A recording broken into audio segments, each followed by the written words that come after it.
우리가 잘 아는 인물이기 때문에 뭐 자세한 얘기들은 제가 스킵하고 중요한 이제 영적인 주제들만 제가 이제 다루고 넘어가도록 하겠습니다.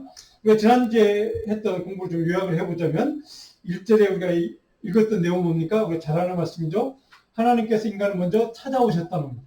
아브라함을 먼저 찾아오셨다는 겁니다. 그리고 하나님의 구원의 역사를 이루어 나갈 파트너를, 인간 파트너를 이제 아브라함을 찾아오셔서 그렇게 그를 파트너로 삼아주셨고 불러주셨고 동시에 소명, 사명을 부어주신 이야기.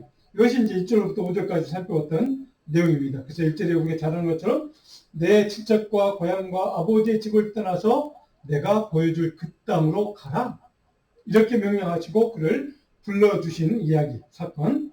자, 그런데 하나님 인도하시고 명령하시는 이유와 목적을 2절에서 3절에 이렇게 설명을 해두고 계시죠. 구체적인 축복의 내용을 이제 약속의 내용을 이제 말씀을 주십니다. 그런데 거기에 대해서 이제 아브라함이 어떻게 반응한가? 그게 이제 4절로부터 9절까지 기록된 내용입니다. 지난주 우리가 살펴보았던 것처럼 아브라함은 하나님의 약속의 말씀만 들었을 뿐입니다. 눈에 보여준 것도 없고 그렇다고 지어준 것도 없고 그냥 어떻게 보면 허상일 수도 있습니다. 그냥 말만 탁 던져주는 이게 약속이야 라고 이렇게 던져주는 그런 것이면 보통 사람들 같으면 좀 의심도 하고 뭐 그것 갖고 내가 확실히 손에 잡히는 것도 아닌데 어떻게 내가 그거 하나 말 하나 믿고 한마디 믿고 내가 길을 고향과 친척과 모든 걸 다 포기하고 떠나야 한단 말입니까? 라고 질문을 할 법도 한데 아브라함은 그렇게 하지 않았다는 사실입니다. 약속의 말씀을 받았지만 지금 아브라함과 사라에게는 자손이 없습니다. 후손의 약속은 받았지만 그들의 형실은 자손이 하나도 없는 상황. 그렇죠? 무자한 상황. 그 다음에 그들이 지금 약속의 땅에 대한 약속을 받았지만 그들에게 지금 그 약속의 땅이 어딘지도 모르고 그 땅에 땅 한 평 소유하지 못한 아무것도 없는 그런 상황에서 부름을 받고 그 부름에 대해서 아브라함이 어떻게 반응했는가 하는 것이 이제 4절에 기록되어 있죠. 아브라함이 여호와의 말씀을 따라갔고 이것이 이제 아브라함이 믿음의 조상이라고 불려졌던 가장 중요한 그의 믿음의 장점이고 믿음의 모습이고 우리가 배워야 될, 본받아야 될 그런 순종의 모습이기도 합니다. 자, 그런데 지도를 하나 보시면 제가 지난주에 보여주었던 지도이긴 한데요. 여기서 지금 갈대 우르르 땅에서 이렇게 가서 여기서 어떤 아람이 있는 여기 하란 땅에서 머물렀죠. 아버지는 여기서 죽고 말았던. 그래서 이제 아브라함이 이제 아버지가 죽고 난 다음에 아브라함을 하나님께 찾아오셔서 내가 보여줄 약속 줄게. 자손에 대한 약속, 땅에 대한 약속. 그냥 가. 그리고 이제 이렇게 길러서 가는데 바로 여기쯤 이렇게 온 상황입니다. 우리가 알고 있는 예루살렘 땅 그 주변에 지금 와 있는 이제 상황을 우리가 볼 수 있습니다. 자, 여기까지 온 상황이 이제 오늘 본문의 중간쯤 기록되어 있고 그 다음이 이제 그가 애굽 땅에까지 내려간 이야기가 이제 계속해서 등장합니다. 자, 그들에게 아무것도 없습니다. 가진 것도 없고 그냥 돈을 좀 아버지가 벌어서 그냥 돈을 좀 챙겼을 것입니다. 노예들도 좀 있고 그래서 다 데리고 좀 고향 땅을 저기 하란 땅에 머물렀던 그 삶을 청산하고 지금 하나님이 약속의 땅을 주신 그 땅으로 지금 길을 나서는 그런 상황. 그런데 그들은 지금 말씀만 들었지 땅도 없고 자식도 없는 그런 상황. 자, 하나님이 그런 주신 약속을 받기는 했지만 그들에게 이제 아무것도 약속이 이루어진 것이 없는 그 형편에서 그들은 지금 재물은 조금 있고 노예들도 좀 있고 그래서 그들을 데리고 지금 길을 떠나는 상황이긴 했지만 그들은 굉장히 자식 하나 없는 어려운 상황입니다. 손에 잡히는 땅 한 뼘 없는 상황입니다. 그런 상황에서 그들은 이 약속의 말씀을 듣자마자 순종하고 따를 수가 있었던 하나님을 의지하고 그냥 길을 나설 수밖에 없었던 그런 순종의 믿음이 어떻게 생겼을까? 어떻게 가능했을까? 오늘 우리에게 나에게라면 그 순종이 가능했을까? 거의 불가능한 이야기입니다. 그래서 저는 이 이야기를 보면서 한 가지 깨달은 사실이 뭐냐면 이 부부에게 자식이 있었다. 그들이 그 하란 땅에 머물면서 돈도 좀 벌었겠다. 좀 넉넉한 땅도 많이 거기다 소유했다면 샀더라면 그들이 길을 떠났을까? 아마 떠나기 힘들었을 겁니다. 정리하는 것이 어려웠을 것입니다. 그들의 자식도 없고 하나님 자식을 주신다니까 약속을 듣고 그냥 뭐 땅도 뭐 가봐야겠지만 땅도 주신다니까 뭐 그냥 가봅시다라고 그들은 떠날 수 있었던 거 아닐까? 그들이 가지지 못한 그 상황, 그 형편, 그것이 오히려 하나님의 부르심에 더 쉽게 결단하고 응답하는 요소가 되지 않았을까? 그러면 제가 마음속에 깨달은 게 바로 우리 인생의 어려운 문제들이 있습니다. 장애물들이 있죠. 힘든 일들이 있습니다. 그래서 하나님을 오랫동안 기도하고 간절히 소원했던 것들이 이루어지지 않는 것들이 있습니다. 부족한 것이 있죠. 모자란 게 있습니다. 그런 것을 우리가 갖고 주님 앞에 간절히 기도함에도 응답되지 않을 때, 모자란 것이 많이 있다고 생각할 때 그런 조건과 환경은 오히려 하나님만 의지하고 순종할 수 있는 은혜의 때가 아닐까. 저는 그런 생각을 했습니다. 아브라함이 바로 그런 은혜의 때, 그 약속의 부름을 받았고 약속을 받고 그냥 길을 떠날 수 있지 않았습니까? 오히려 그들의 모자란 부족함이, 그 모자란 환경이 오히려 그들에게 응답할 수 있는, 믿음으로 결단할 수 있는, 또 하나님을 의지하고 따라갈 수 있는, 순종할 수 있는 그 좋은 은혜의 문을 여는 기회가 되지 않았을까. 그러면서 오늘 우리 인생에 모자란 것들이 있습니다. 그냥 간절히 기도하는데도 응답되지 않은 것들이 있습니다. 내 인생에 이것이 인생의 내 실패가 아닌가라고 생각되는 그런 현실도 있습니다. 오히려 그럴 때 아브라함처럼 오히려 그것이 하나님만 의지할 수 있도록, 하나님의 약속의 말씀만 순종하고 따라갈 수 있도록 나를 인도하는 동력이 되지 않을까. 믿음의 동력. 나를 그렇게 하나님만 온전히 순종하고 의지할 수 있는 믿음의 삶으로 바꾸는 기회가 되지 않을까. 그리고 그렇게 한번 생각을 해보면 이것이 은혜가 될 수 있다는 사실을 깨닫게 됩니다. 오늘 아브라함은 그 은혜를 경험했던 것 같습니다. 그래서 하나님 앞에 모든 걸 다 포기하고 고향 머물렀던 그 아버지가 죽었던 그 땅을 떠나서 하나님이 약속의 땅이라고 일러주시겠다고 하는 그 땅을 향해서 길을 나설 수 있지 않았을까. 오늘 우리에게도 그런 은혜가 있다면 참 좋겠습니다. 그 은혜를 위해서 저와 여러분들이 제 삶 속에 그런 은혜를 나면서 부어달라고 간절히 기도하는 그런 기도의 제목 삼았으면 좋겠습니다. 자, 그런데 이제 드디어 아브라함이 길을 떠나서 가나안 땅에 들어갔습니다.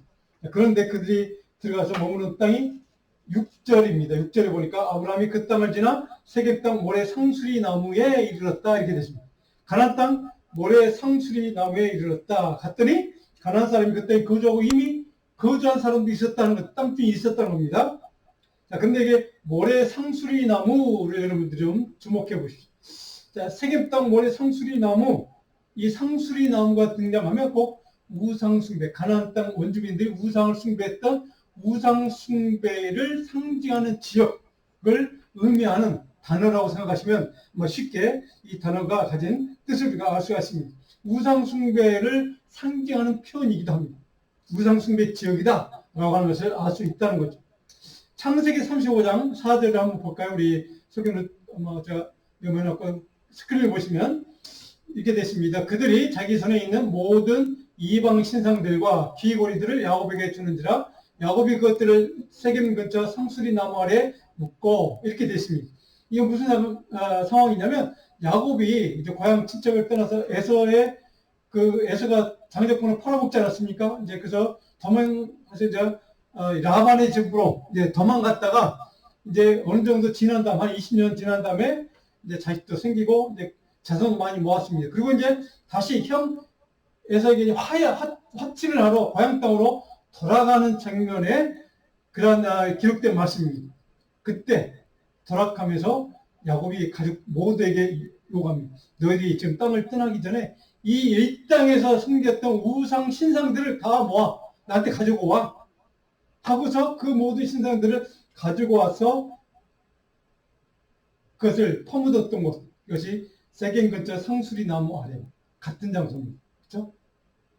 세겜 땅에 상수리 나무, 그 많은 상수리 나무들이 모여 있는 그 지역에서 묻었다는 거예요. 우상들을 신상들을 다 거기 묻었다는 거죠. 그러니까 세겜 이 상수리 나무 그러면 우상 숭배와 관련이 있구나라고 생각하시면 쉽게 아마 그 지역을 우리가 좀 상상할 수 있을 것 같습니다. 그런데 또 한 가지 호세아 4장 12절 13절에 보면 이런 구절이 있습니다. 제가 스크린에 저거는 좀 길지만 같이 한번 읽어볼까요? 내 백성이 그들이 음란한 마음에 미혹되어 하나님을 버리고 음행하였음이니라. 그들이 산 꼭대기에서 제사를 드리며 작은 산 위에서 분양하되 참나무와 버들나무와 상수리나무 아래에서 아니 이는 그 나무 그늘이 좋음이라. 이러므로 너희 딸들은 음행하며 상수리나무 아래가 좋아서 그 나무 그늘이 좋아서 이렇게 표현되어 있죠. 그러니까 거기에서 뭐 있다고요? 너희 딸들이 음행했어, 우상을 숭배했어, 이런 의미. 그래서 상수리 나무가 등장하면 꼭 우상 숭배와 관련이 있다라고 생각하시면 아마 좀 이해가 도움이 될 것 같습니다. 자, 그런데 중요한 것은 동시에 그 같은 장소에 도착했던 아브라함은 이 상수리 세겜 땅 상수리 나무 그 지역에 도착했던 아브라함은 바로 거기에서 무엇을 했을까? 무엇을 했는가? 7절의 내용입니다. 자기에게 나타난 여호와께 그가 그곳에서 제단을 쌓고, 하나님의 사람은 여기에 차이가 있습니다. 상수리 나무, 가나안 땅 원주민들이 우상을 숭배했던 그 자리에서, 그 지경에서 아브라함은 자기에게 나타난, 자기를 만나주신, 찾아와 주신, 소명을 주신, 약속을 주신 그 하나님을 예배하는 제단을 쌓았다는 사실입니다. 이것이 믿음의 사람들이 하나님의 부르심에, 하나님의 은혜의 지경에서 보여야 될 온전한 마땅한 반응, 영적인 반응이라는 사실입니다. 왜 거기 가서 왜 하나님 약속의 땅으로 주었는데 왜 가나안 원주민들이 먼저 살고 있어? 저 사람들을 내가 싸워서 이겨낼 수 있을까? 쫓아내고 이 땅을 내가 정복할 수 있을까? 라고 하는 하나님 앞에 좀 컴플레인 할 수도 있는데 왜 하나님 아무도 없는 땅을 주시지 기왕이면 왜 저 가나안 원주민 저 꼴이 장대한 저 사람들이 지금 이미 차지하고 있는 그 땅을 약속의 땅이라고 주셨습니까? 내 가족을 다 포기하고 여기까지 인도하실 때는 왜 하나님 그런 배려를 해주지 않습니까? 라고 하나님께 따질 수도 있습니다. 근데 아브라함은 따지지 않았습니다. 그럼에도 불구하고 그 땅에서 하나님을 예배하는 아브라함, 이것이 우리가 바라보고 우리가 배우고 우리가 지향해야 될 믿음의 모습, 신앙인의 모습이라는 사실입니다. 그것이 어떤 상관없이 그것은 하나님이 약속했던 말씀과 전혀 정반대 현실일지라도 그럼에도 불구하고 그 약속을 주신 하나님이기 때문에 신실하신 그 하나님이 주신 약속이기 때문에 그것의 현실과 상관없이 그럼에도 나는 하나님을 믿습니다. 하나님만 예배합니다. 하나님만 찬양합니다. 라고 하는 하나님을 경배하는 사람. 저는 이것이 저와 여러분의 믿음 되기를 간절히 소원합니다. 우리 자녀들이 그런 믿음으로 살았으면 참 좋겠습니다. 이것이 참된 신앙인이 가야 될, 신실한 믿음의 성도가 가야 될 믿음의 길이요, 신앙의 길이요, 헌신의 길이라는 사실입니다. 이런 믿음의 영적인 결단이 있었기 때문에 하나님은 그를 사용하셨다는 사실입니다. 자, 이런 아브라함의 믿음의 결단처럼 우리가 유명한 믿음의 결단을 보여준 한 인물이 있죠. 여호수아 24장 15절을 보면 여호수아라는 인물이 보여준 결단입니다. 같이 한번 읽어볼까요? 만일 여호와를 섬기는 것이 너희에게 좋지 않게 보이거든 너희 조상들이 강 서쪽에 섬기던 신들이든 신들인지 또는 너희가 거주하는 땅에 있는 아모리 족속의 신이든지 너희가 섬길 자를 오늘 택하라. 오직 너와 내 집은 여호와를 섬기겠노라. 바로 이것이 여호수아의 결단이었습니다. 바로 이 여호수아의 결단과 아브라함의 결단을 우리는 하나님의 사람들의 믿음의 결단이라고 우리는 배워야 한다는 것이죠. 저는 믿음의 결단이 바로 있었기에 하나님의 구원의 역사를 이루어가는 위대한 인물들로 하나님은 그들을 사용하셨다는 사실을 우리는 깨닫게 됩니다. 자, 이런 믿음의 결단이 있었던 아브라함이 드디어 그 가나안 땅에 들어가서 어떻게 어떤 사람으로 믿음의 사람으로 바뀌는가를 다시 한번 증명해주는 그런 믿음의 결단의 모습을 보여주는 구절이 하나 있습니다. 자, 9절입니다. 8절입니다. 8절 같이 한번 읽어볼까요? 거기서 베델 동쪽 산으로 옮겨 장막을 치니 서쪽은 베델이요 동쪽은 아이라. 그가 그곳에서 여호와께 제단을 쌓고 여호와의 이름을 부르더니. 아멘. 자, 아까 보았던 지도와 조금 다른. 자, 여기에 지금 도착을 했습니다. 가나안 땅입니다. 여기 도착했는데 여기 지금 베델, 여기 예루살렘이고요. 조금 위에 베델과 아이가 있습니다. 바로 요 근방에서 지금 하나님 앞에 지금 베델이요 동쪽은 아이라, 그러니까 뭐 여기 베델과 아이의 중간쯤 됐겠죠. 여기서 지금 아브라함이 뭐 했다고요? 하나님께 제단을 쌓고, 예배의 제단을 쌓고, 아까 세겜 땅에서도 예배의 제단을 쌓고, 여기까지 와서도 또 제단을 쌓고, 그리고 중요한 것은 마지막 8절, 하나님의 이름을 불렀다. 제가 지난주에 말씀드렸죠. 창세기 4장 마지막 25절 6절에 있는 그 말씀에 에노스, 인간이라고 이름을 지은 다음부터 드디어 하나님의 이름을 부르기 시작했다라는 말씀 우리가 살펴보았습니다. 하나님의 이름을 불렀다. 누가요? 아브라함이 하나님을 예배하는 그 자리에서 하나님의 이름을 찾았다는 겁니다. 무슨 뜻일까요? 하나님의 이름을 불렀다는 것은 그 우상 숭배하는 가나안 땅, 원주민 땅, 비록 하나님이 약속에 하신 그 땅이긴 하지만 지금 그가 차지할 수 있는 땅은 아니지만 바로 드디어 여기에 와서 하나님의 이름을 부름으로 아브라함은 내가 하나님의 부름을 받았다는 사실, 자기 영적인 정체성에 대해서 깨닫기 시작했다는 겁니다. 나는 하나님의 것이라는 사실.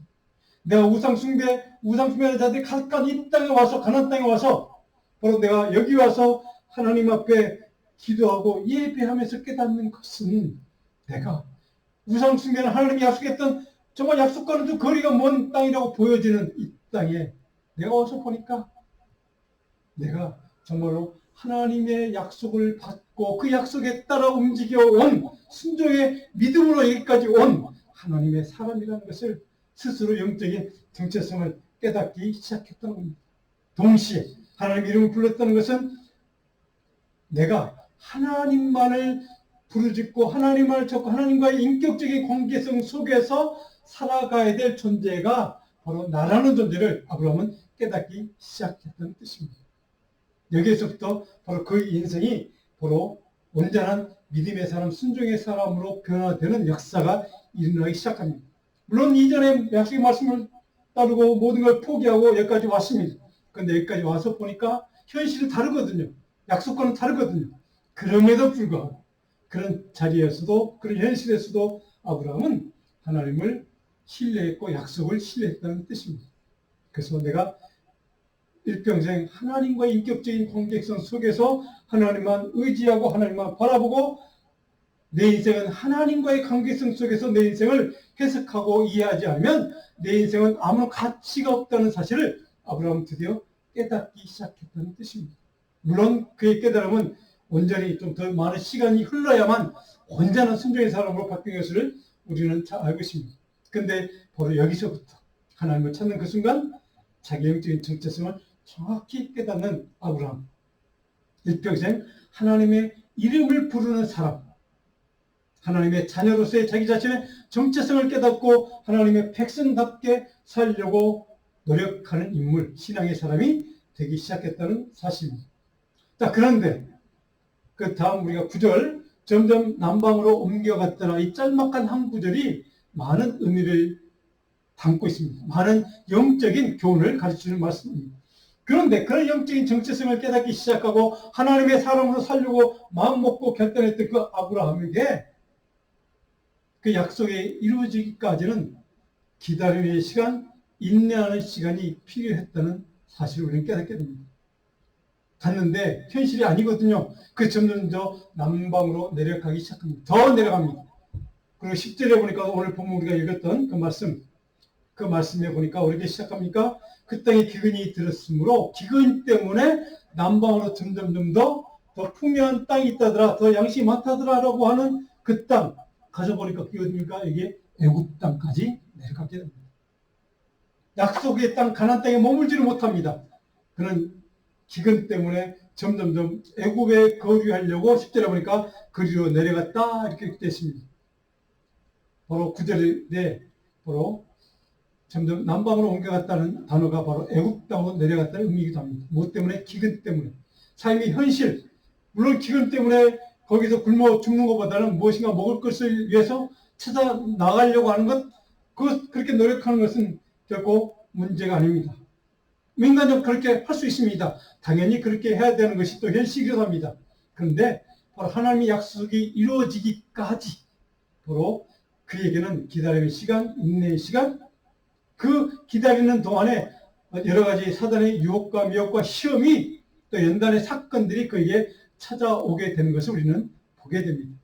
첫 번째 사건이 바로 기근 때문에 내려갔던 그 애굽 땅에서 바로 아내 사례 때문에 당하게 되는 어려움, 시련이죠.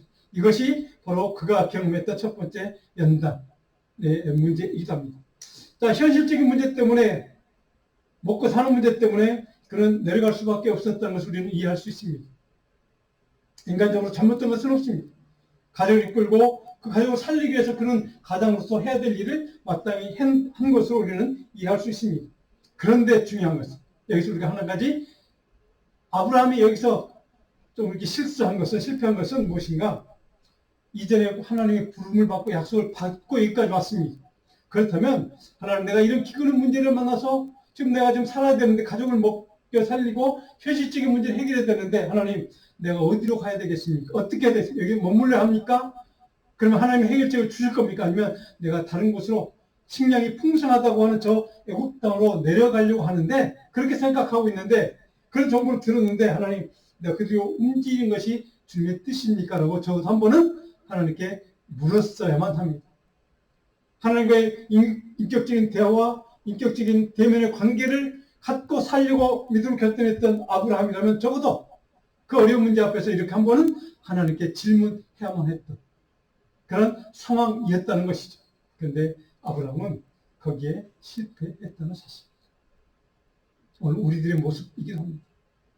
어떤 문제이든 우리 인생의 어떤 중요한 결정해야 될 문제나 어떤 어려운 문제나 어떤 시련의 문제, 고난의 문제를 만날 때에 그 어떤 우리는 주변의 상황이나 환경을 보고 문제에 대해서 반응하고 결정하려고 합니다. 그리고 그 결정대로 따르기도 합니다. 하나님의 사람은 중요한 것은 그런 문제들 앞에서 적어도 하나님 앞에 질문해야 한다는 뜻이죠. 하나님께 물어야 합니다. 하나님의 뜻을 구하고 하나님의 생각을 구하고 하나님의 계획이 무엇인지를 한 번쯤은 적어도 기도하며 하나님께 질문할 수 있어야 하는 것이 우리 믿음의 사람들이 보여야 될 마땅한 반응, 믿음의 반응이라는 사실입니다. 그런데 아브라함은 거기에 실패했다는 뜻입니다. 아브라함의 실수고 허물이고 또 그의 실패를 통해서 우리는 또 그의 실패를 통해서 우리는 배운 것입니다. 적어도 우리 믿음의 사람들, 저와 여러분들은 그런 어려운 문제들을 만날 때, 감당할 수 없는 문제를 만날 때 하나님께 질문해야 한다는 뜻을 물어야 하는 것입니다. 하나님께 어떻게 해야 될지를 하나님의 지혜와 방법과 계획을 물을 수 있는 그 믿음의 사람으로 저와 여러분, 우리 자녀들이 그렇게 신앙생활할 수 있기를 간절히 바랍니다. 자, 그런데 아브라함은 어떻게 그를 연단시키고 훈련시킨가를 이제 경험을 통해서 배우는데 첫 번째가 바로 오늘 읽었던 본문의 이야기입니다. 11절에 보니까 그가 애굽에 가까이 이르렀을 때 그 아내 사례에게 말하되 내가 알기에 그대는 너무 아름다운 여인이야. 13절에 보니까 그대는 나의 누이라고 했으면 좋겠다. 아내라고 하지 말고 누이 동생으로 하자. 그러면 저 나라 왕이나 힘센 사람들이 나를 죽이지 않고 당신의 그 아름다움을 보고 그래도 우리를 살려주지 않겠느냐 라고 하는 인간적인 자기 생명을 보존하는 인간적인 수단과 방법을 찾아내기 시작했습니다. 이것을 틀렸다고 할 수는 없습니다. 인간적으로 그럴 수 있습니다. 그런 방법으로 그렇게 자기 가족을 보호하고 자기 생명을 보호하려고 하는 그런 생존 본능의 모습을 가지고 우리는 나무랄 수는 없습니다. 그런데 여기에서도 마찬가지입니다. 아브라함이 하나님, 내가 어떻게 저들이 우리를 공격한다면, 저들이 우리를 시험한다면 내가 어떻게 이겨낼 수 있습니까? 라고 하나님 앞에 하나님의 방법과 지혜를 구하는 그런 질문이 있어야 됩니다. 그런데 아브라함은 그러지를 못했다는 사실입니다. 그 13절에 보니까 그렇게 인간적인 방법과 지혜를 짜는 이유가 뭡니까? 그대로 말미암아 내가 안전하고 내 목숨이 그대로 말미암아 보존될 것 같아. 그러니까 좀 그렇게 거짓말하자라고 지금 이렇게 자기 나름대로의 지혜를 짜내는 모습. 그것은 물론 자기의 인간적인 판단이었습니다. 그리고 결정이었습니다. 근데 그게 효과가 있었습니다. 중요한 것은 16절을 보십시오. 이에 바로가 그런 말미암아 아브라함을 후대했다. 인간적인 방법이 통했습니다. 그런데 그 방법이 오래가지 않았다는 사실입니다. 그래서 그 왕이 더 욕심을 내죠. 사례를 당신 누이 동생이니까 나의 아내를 줘.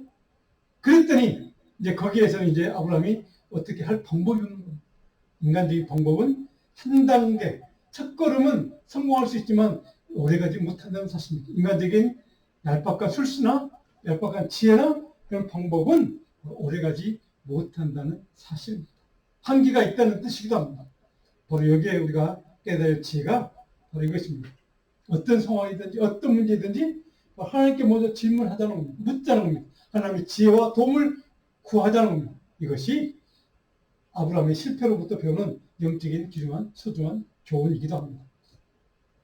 하나님의 약속을 받고 약속을 따라서 여기까지 왔던 그 하나님의 파트너, 그를 하나님이 버려두지 않습니다. 그런 위기 가운데 드디어 하나님이 개입하고 직접 간섭하기 시작합니다.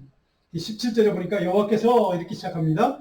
아브라함의 아내 사레의 일로 그 문제 때문에 바로와 그 집에 큰 재앙을 내리셨다. 하나님은 하나님의 사람을 그냥 버려두지 않는다는 겁니다. 바로 이 원리를 아브라함이 알았다면 그런 얄팍한 인간적인 계획과 실수를 생각해내지는 않았을 것입니다. 그런데 이 약속에 대한 하나님에 대한 신뢰가 좀 부족했습니다. 하나님 지켜주시고 하나님의 사람은 반드시 하나님은 책임져 주신다는 사실을 그 사실에 대한 신뢰가 조금 부족했던 것 같습니다. 그래서 자기 생각에 자기 판단에 좋은 아이디어를 짜내는데 그것이 한 번은 통했지만 계속 통하지는 않았다는 것. 우리가 이것을 깨닫게 됩니다. 그래서 바로 하나님이 직접 아브라함의 이 위기를 직접 간섭하고 개입하기 시작합니다. 그리고 바로가 깨닫고 하나님의 음성을 듣고 그들이 그와 함께 그의 아내와 그의 모든 소유를 다 보내주었다 이렇게 됩니다. 그리고 나서 이제 애굽 땅으로 이제 정착하게 되는 이야기가 기록되어 있습니다. 아마도 이 사건은 아마 아브라함에게 두고두고 좋은 영적인 교훈이 아마 됐을 것입니다. 내가 인간적인 술수와 방법으로 할 수 있는 것은 한계가 있는 거구나. 아무리 인간적인 지혜와 수단과 방법이 술수가 좋아도 그것은 오래가지 못하는 거구나. 내가 무슨 문제를 만나도 어떤 상황에 처하든 하나님의 뜻을 구하고 하나님의 응답을 기대하고 구해야 되겠구나 라고 하는 그러한 아마 교훈을 아마 깨달았을 것입니다. 바로 하나님을 신뢰하는 방법을 조금씩 한 단계 한 단계 드디어 아브라함은 배워가기 시작하는 것입니다. 오늘 아브라함이 이 사건을 통해 아마도 내 인생의 생사화복을 주관하시는 주관자는 하나님이라는 사실을 철저하게 그는 깨달았을 것입니다. 내 인생의 보호자요, 내 인생을 내가 책임져야 될 존재가 나라고 나는 생각했는데 그것이 아니었구나. 하나님의 사람에게는 하나님이 반드시 끝까지 책임지시고 보호하시고 인도하시는 존재가 바로 나라는 존재를 드디어 아브라함은 깨닫기 시작했다는 뜻이기도 합니다. 영적인 훈련과 연단과 훈련이 바로 이 사건을 통해서 아브라함은 영적으로 깊어지기 시작하고 영적인 성숙이 아마 이루어졌을 것입니다. 점점점 영적으로 성장해가는 기회가 됐을 것입니다. 자, 오늘 이 아브라함을 통해서 세 가지만 제가 영적인 교훈을 정리해 보려고 합니다. 첫 번째로 하나님의 부르심에는 어려움과 고난, 시험이 반드시 따른다는 사실을 먼저 우리는 기억해야만 합니다. 하나님의 사람, 하나님이 부른 사람이라고 해서 시험이, 어려움이, 고난이 피하지 않는다는 사실입니다. 반드시 그런 어려운 문제들이 찾아오게 된다는 사실입니다. 하나님 말씀을 듣고 순종하고 믿음의 결단에 따랐지만 많은 것을 포기해야만 하는 상황도 있습니다. 동시에 우리가 의지하고 살아오던 모든 것들을 다 포기하고 오직 하나님만 바라보고 의지하고 하나님의 말씀만 순종하고 따르는 그러한 믿음의 성숙과 성장을 우리는 경험하기 위해서 어려움을 만나게 하신다는 뜻입니다. 시험을 만나게 하신다는 뜻이기도 합니다. 그래서 여러 가지 인생의 어려운 고통과 시험과 유혹이 우리를 찾아올 때 우리는 십자가를 지는 혹독한 대가를 지불해야 한다는 사실을 우리 기억해야만 합니다. 그것이 믿음의 사람들에게 반드시 찾아오는 그러한 영적인 원리라는 뜻입니다. 두 번째로는 하나님의 부르시면은 선택, 결단이 필요합니다.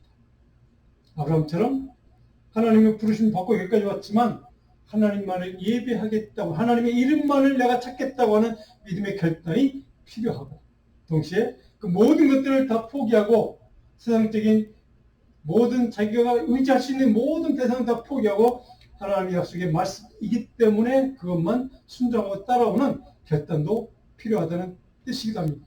그래서 그런 아브라함의 믿음의 결단을 보시고 하나님은 아브라함을 하나님의 벗이라고까지 인정해주는 사건을 우리는 잘 알고 있습니다.